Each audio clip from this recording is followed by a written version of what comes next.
Hola, ¿qué tal? Soy el doctor Mario Pacheco y en esta ocasión, dentro del curso de procesos biológicos, veremos el tema de citoesqueleto y células musculares.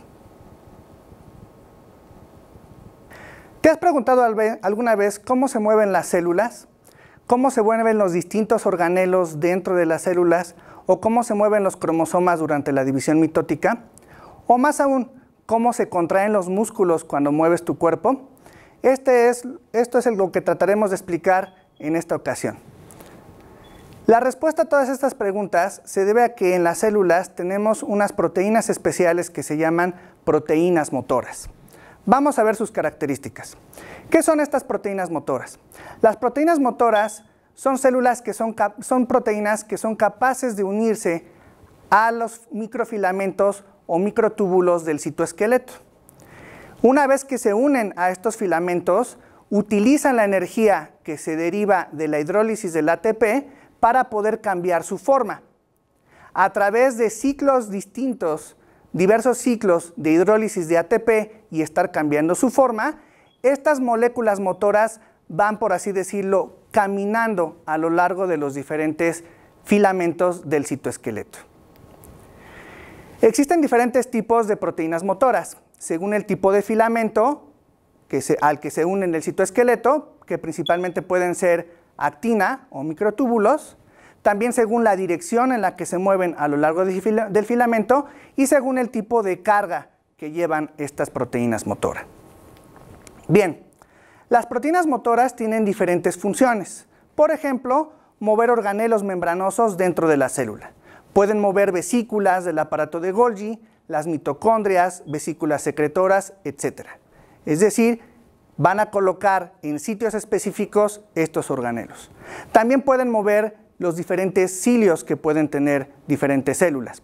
En la división celular van a mover los cromosomas a través del uso mitótico o también pueden participar en la contracción muscular. En todos estos procesos y en muchos más que implican movimiento, participan las proteínas motoras. Bien, las proteínas motoras se pueden asociar a los filamentos del citoesqueleto a través de una cabeza o dominio motor que hidroliza el ATP. En la figura lo que nosotros observamos es un filamento de actina que vemos en rojo y lo que podemos ver en azul es una proteína completa, una proteína motora. Podemos ver que lo que tienen es un dominio motor, que es una parte de la proteína que se va a unir directamente al filamento de actina. A través de la hidrólisis del ATP se libera energía y esta proteína va a cambiar de forma, ¿de acuerdo? Entonces, finalmente, el movimiento de las partes de una célula, el movimiento de los músculos, la contracción muscular, se deben a que está unida la hidrólisis del ATP, que nos va a liberar energía, con el cambio de forma de la proteína motora. Vamos a tratar de analizar esto con un poco más de detalle. Bien, el funcionamiento de las proteínas motoras se va a dar en un ciclo que es cambio de estructura e hidrólisis del ATP. Vamos a tratar de explicar esto con la contracción de los músculos. ¿Qué es lo que va a pasar? Primero, la proteína motora va a estar unida fuertemente al filamento del citoesqueleto. Después, cuando se una una molécula de ATP, esta molécula proteína motora se va a desprender del filamento. Una vez que está liberado, se va a dar una hidrólisis del ATP y esta molécula va a cambiar de forma. Cuando se da esto, se vuelve a dar una unión muy débil con el filamento, se desprende el ATP, se vuelve a fijar fuertemente la molécula motora con el filamento, se da un movimiento, un cambio de fuerza y vuelve a quedar bloqueada esa unión. Vamos a tratar de ver cada uno de estos pasos del ciclo uno por uno en un esquema para que lo podamos entender claramente. Bien, la primera parte. Nosotros tenemos en rojo marcado lo que es el filamento de actina y como ya lo dijimos, lo que tenemos es el dominio motor fuertemente unido a la actina. En este caso marcamos con amarillo la subunidad o el monómero de actina al que está unida la proteína motora.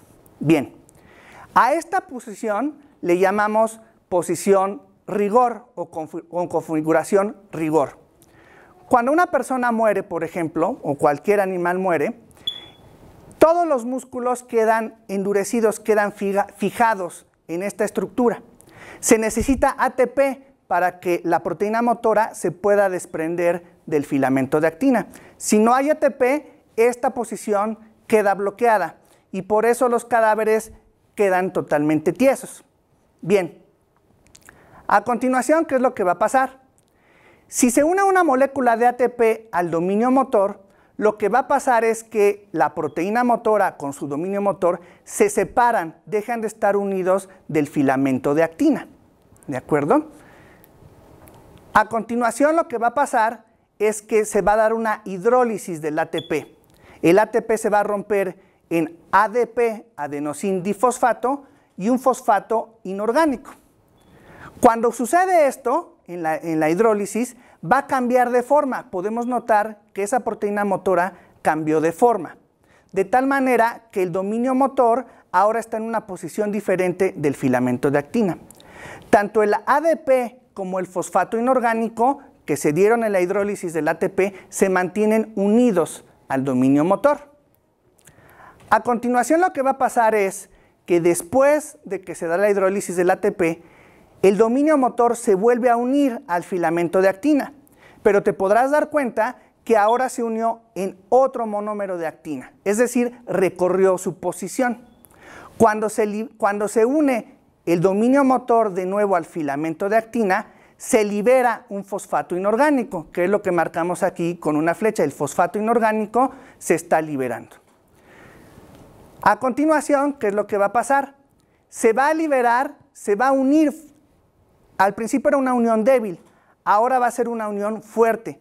El dominio motor queda fuertemente unido con el filamento de actina. Cuando se libera la molécula de ADP, entonces te podrás dar cuenta que la molécula motora, la proteína motora, regresa a la posición original que tenía en un principio. Es decir, se da una fuerza que estamos marcando con la flecha amarilla, donde vemos hacia dónde se está llevando la fuerza, el movimiento de la proteína motora. En este sentido, el filamento de actina es una especie de ancla. Te das cuenta ahora que el filamento de actina y la proteína motora están unidos fuertemente, como al principio estábamos, solo que lo que tenemos ahora es que la proteína motora está unida a otro monómero de actina. De esta manera, si se va repitiendo el ciclo, lo que vamos a tener es que la proteína motora va a ir caminando a lo largo de ese filamento de actina. Y de esa manera se van contrayendo los músculos o se van moviendo diferentes moléculas a través de estos filamentos. Y así es como funcionan las proteínas motoras. Eso nos ayuda a explicar cómo se mueven las distintas estructuras dentro de una célula, o cómo se mueve una célula, o cómo se contraen nuestros músculos. Muchas gracias.